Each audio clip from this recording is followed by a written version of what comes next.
Assalamualaikum warahmatullahi wabarakatuh. Waalaikumsalam warahmatullahi wabarakatuh. Langsung saja kami dari kelompok 3 akan mempresentasikan teori pembelajaran, yaitu teori multisensorik milik Maria Montessori yang kami akan padukan dengan lagu Rohatil. Langsung saja, seperti apa penjelasan mengenai teori multisensorik yang dikembangkan oleh Maria Montessori akan langsung dibawakan oleh rekan saya. Waktu dan tempat sepenuhnya saya persilahkan. Baik, di sini saya akan menjelaskan tentang memahami pembelajaran multisensorik. Konsep pembelajaran multisensorik yang diusung oleh Maria Montessori menekankan pentingnya penggunaan kelima indera, yaitu pendengaran, penglihatan, peraba, pencium, dan pengecap dalam proses belajar anak. Montessori meyakini bahwa anak-anak belajar paling efektif melalui pengalaman langsung dan eksplorasi indrawi, bukan hanya melalui penjelasan verbal. Selanjutnya akan dilanjutkan oleh teman saya. Kemudian masuk setelah penjelasan kepada mengapa multisensorik itu penting, yaitu dalam pembelajaran multisensorik ini atau teori multisensorik ini dijelaskan bahwa dalam metode pembelajaran kita tidak hanya melibatkan satu panca indera saja, tetapi menggunakan beberapa panca indera sekaligus dalam satu pembelajaran. Yaitu dalam melihat kita tidak hanya melihat menggunakan mata, tetapi kita juga menggunakan indera yang lain, yaitu otak, untuk benar-benar memahami materi yang dipelajari. Nah, poin-poin yang kami susun dari pertanyaan mengapa multisensorik itu penting, yaitu membangun pengetahuan. Anak membangun pengetahuan mendalam melalui interaksi aktif dengan lingkungannya. Dalam interaksi aktif kita tidak hanya melibatkan satu sensorik saja, tapi banyak. Selain mata untuk melihat, kaki untuk berjalan, tangan untuk meraba, dan lain-lainnya dilibatkan dalam satu proses pembelajaran, menghubungkan konsep abstrak dan pengalaman nyata. Kemudian yang kedua, mengembangkan koordinasi. Aktivitas yang melibatkan banyak indera secara simultan melatih koordinasi motorik dan kognitif anak.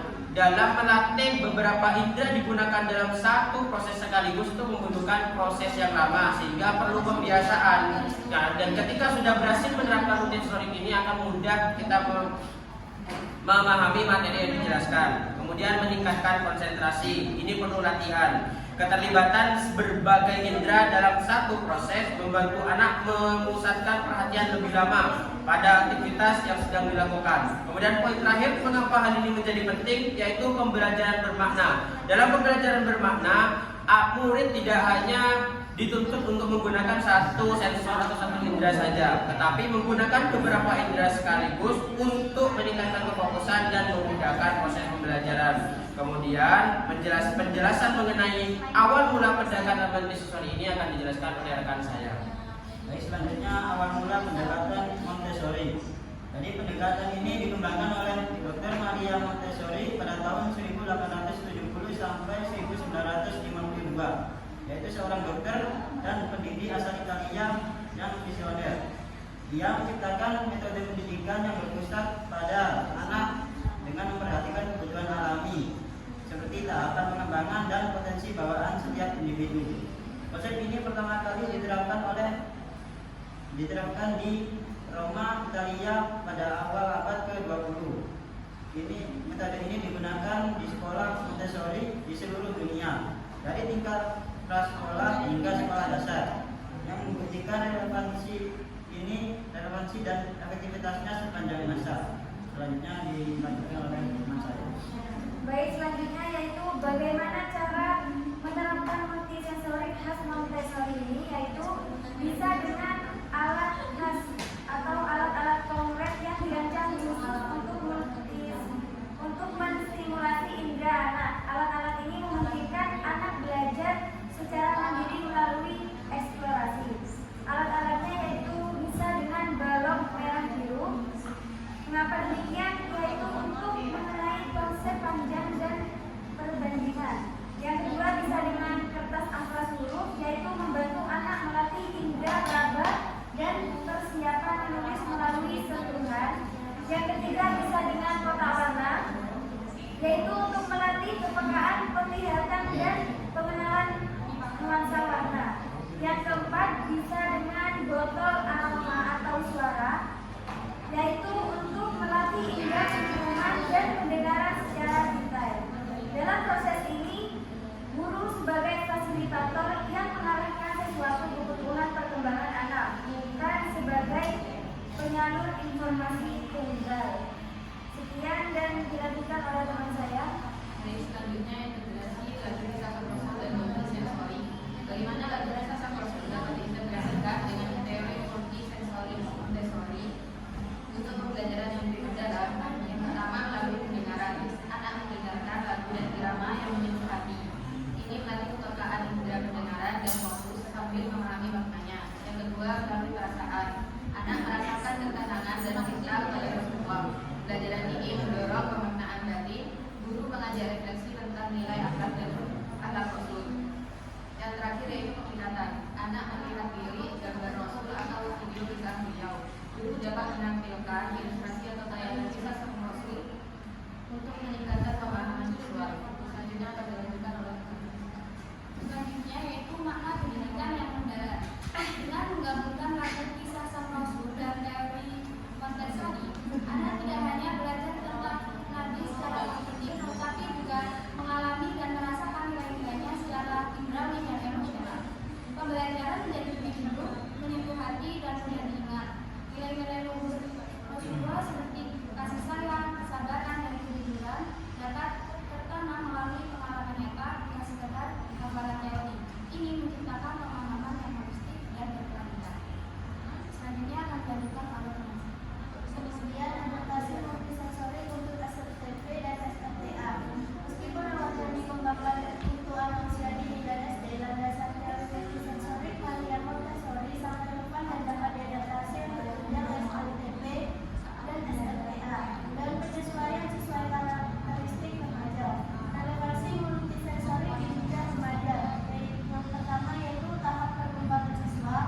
Siswa SLTP atau SLTA berada pada tahap operasional formal, namun tetap membutuhkan pengalaman konkret untuk memahami konsep abstrak. Yang kedua yaitu prinsip learning by doing.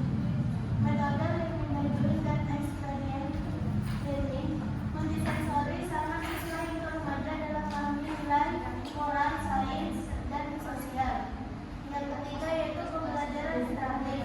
Pendekatan multisensori mendorong pembelajaran aktif dan kreatif, mengurangi kebosanan akibat bohong selama.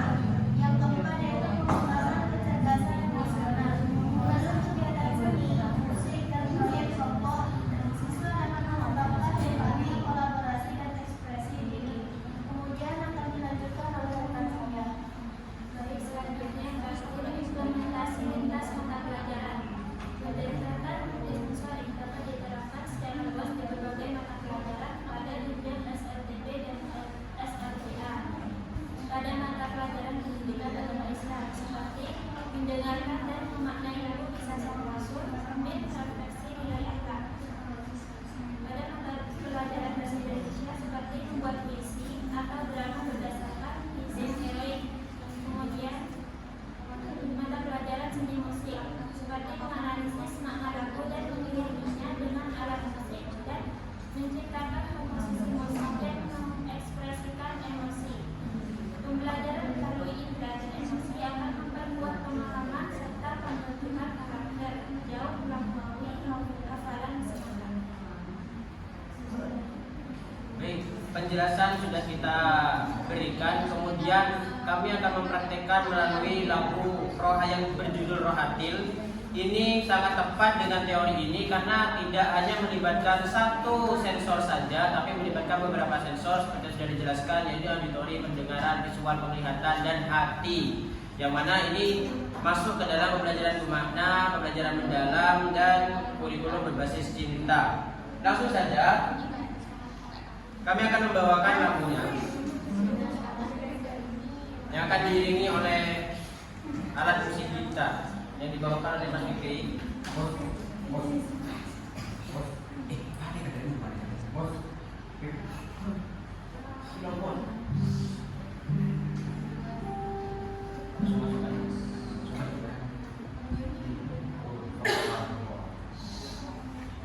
Masuk ya.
Abdullah nama ayahnya, Aminah ibundanya, Abdul Muthalib kakeknya, Abu Thalib pamannya, Khadijah istri setia, Fatimah putri tercinta, semua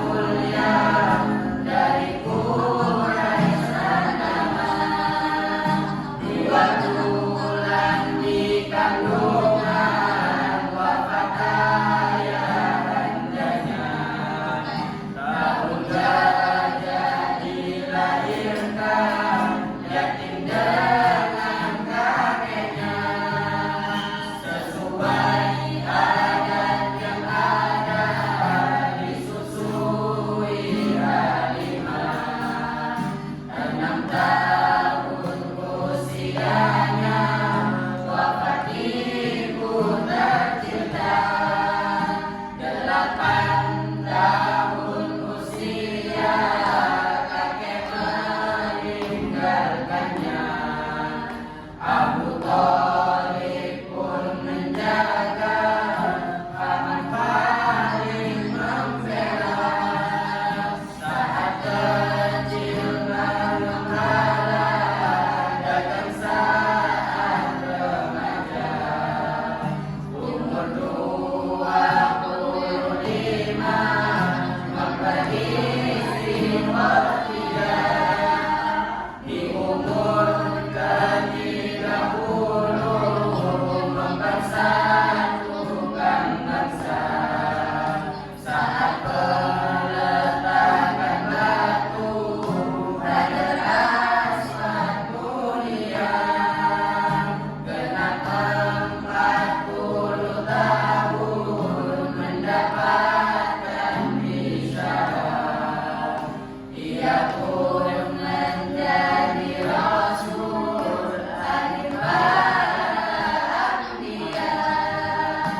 Inilah kisah sang rasul yang penuh suka duka. Inilah kisah sang rasul yang penuh suka duka, yang penuh suka duka, yang penuh suka duka. Sekian dari kami. Allahumma fitlah komentar. Wassalamualaikum warahmatullahi wabarakatuh.